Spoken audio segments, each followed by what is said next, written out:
Hi hello welcome back to cook with Sharbani. నేను మీ కవిత దేవరాజ్. ఈరోజు మన స్పెషల్ ఏంటో తెలుసా? వంకాయ కొత్తిమీర కారం. చూడ్డానికి చాలా ఎమ్మీగా ఉంది కదా, కలర్ఫుల్గా. టేస్ట్ అసలు అదిరిపోయిందనమాట. ఎందుకంటే నేను ఇది లంచ్ టైంలో ప్రిపేర్ చేశాను. నాకు ఫోటోషూట్ చేసే ఛాన్స్ కూడా ఇవ్వలేదన్నమాట. కుకింగ్ కాగానే హాఫ్ అన్ అవర్లో అవగొట్టేశారు కర్రీ మొత్తం. అంత టేస్టీగా ఉంది. పిల్లలు కూడా చాలా ఇష్టంగా తిన్నారు. మీరు ట్రై చేయండి. ఎలా వచ్చిందో నాకు కమెంట్ బాక్స్లో తెలియచేయండి. హాయ్ హలో, నేను మీ Kavitha Devraj. Welcome to my channel cook with Sharbani. ఈరోజు మనం వంకాయ కొత్తిమీర కారం ఎలా చేయాలో తెలుసుకుందాం. ఓకేనా ఫ్రెండ్స్? తప్పకుండా ట్రై చేయండి. ఎలా వచ్చిందో నాకు కమెంట్ బాక్స్లో తెలియచేయండి. దీనికోసం ఇప్పుడు మనం పుదీనా తీసుకున్నా. నేను ఒక పిడికడ అనుకోండి అంత, ఒక అల్లం ముక్క 2 ఇంచులు, ఒక వెల్లుల్లి పాయంత, కొత్తిమీర ఇంకా మన ఇష్టం. నేనైతే పెద్ద కట్ట తీసుకున్నాను కాడలతో సహా. మీకు ఇంకా ఎక్కువ తీసుకున్నా పర్లేదు.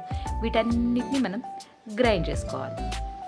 అలా అనగానే గ్రైండ్ ఎందుకు కాలేదనుకున్నారా? దీంట్లో ఇంకోటి యాడ్ చేయాలి, అందుకే కాలేదు.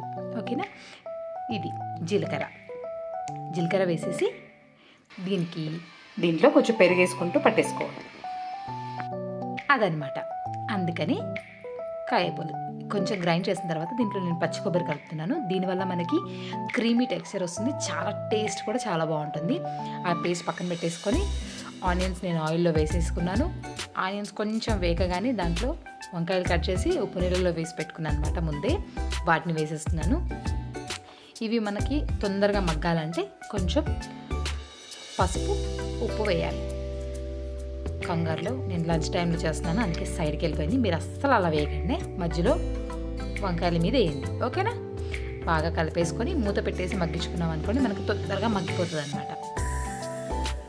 నేను మ్యాక్సిమం దొడ్డుపే వాడతాను, అది మీకు కూడా తెలుసు. ఎందుకంటే మనకు సన్నుప్పు కంటే దొడ్డుప్పు చాలా టేస్టీగా ఉంటుంది. హెల్త్కి కూడా చాలా మంచిది అనమాట.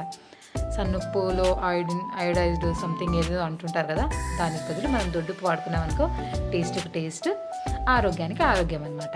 చూసారా? ఇది మధ్య మధ్యలో కలపాలి. అందుకే నేను మధ్యలో ఒక క్లిప్ చూపిస్తున్నాను నేను మీకు. ఇంకొంచెం ఇవి మెత్తపడాలి. దీని తర్వాత నెక్స్ట్ ప్రాసెస్ స్టార్ట్ అవుతుంది మనకి. ఓకేనా? ఒక 2 మినిట్స్. చూసారా? మెత్తగా అయిపోయాయి కదా. ఇప్పుడు పచ్చికారం, నేను మొత్తం పచ్చికారం వేస్తున్నా, పొడి కారం వేయట్లేదు. ఇందులో అంత గ్రీనిష్గా ఉంటుంది కర్రీ. చాలా చాలా బాగుంటుంది టేస్ట్. తప్పకుండా ట్రై చేయండి. ఎలా వచ్చిందో నాకు కమెంట్ బాక్స్లో తెలియచేయండి. ఆ పిక్ని నాకు వాట్సాప్ కాదు, ఇన్స్టాంట్ ఫేస్బుక్లో నాకు ట్యాగ్ చేయండి. అందులో కూడా ఫాలో అయిపోండి. ఓకేనా ఫ్రెండ్స్? చూసారా? కారం బాగా పచ్చివాసన పోయే వరకు బాగా మగ్గించుకున్నాను. ఇప్పుడు మనం ఫస్ట్ పేస్ట్ చేసి పెట్టుకున్నాం కదా, గ్రీన్ పేస్ట్, కొత్తిమీరది, అదే యాడ్ చేద్దాం అనమాట. దీంట్లో కొబ్బరి కూడా వేసేసి పట్టేసుకున్నాం కదా, అదనమాట.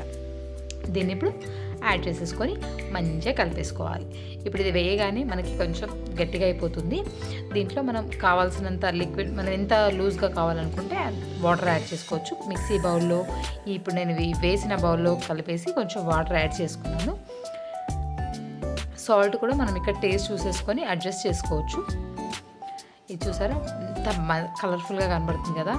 అసలు టేస్ట్ కూడా అంత బాగుందన్నమాట. తప్పకుండా నేను చెప్పడం కాదు, ట్రై చేసిన తర్వాత మీరు కూడా అంటారు, అంత బాగుంటుంది.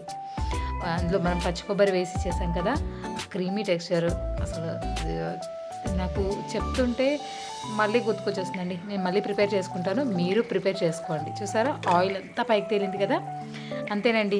నేను దీన్ని డిష్ అవుట్ చేసి, యాక్చువల్లీ ఏమనుకున్నానంటే కొంచెం వాళ్ళు లంచ్ అయిన తర్వాత డిష్ అవుట్ చేసి ఫోటో యాడ్ చేద్దాము అనుకున్నాను. బట్ లంచ్లో మొత్తం అవగొట్టేశారండి. అందుకే నేను ఈ క్లిప్ మాత్రమే మీకు యాడ్ చేస్తున్నాను. తప్పకుండా ట్రై చేయండి. ఓకేనా? Thank you for watching. నన్ను సపోర్ట్ చేయడం మాత్రం అస్సలు మర్చిపోద్దు ఫ్రెండ్స్. ఓకేనా? బాయ్.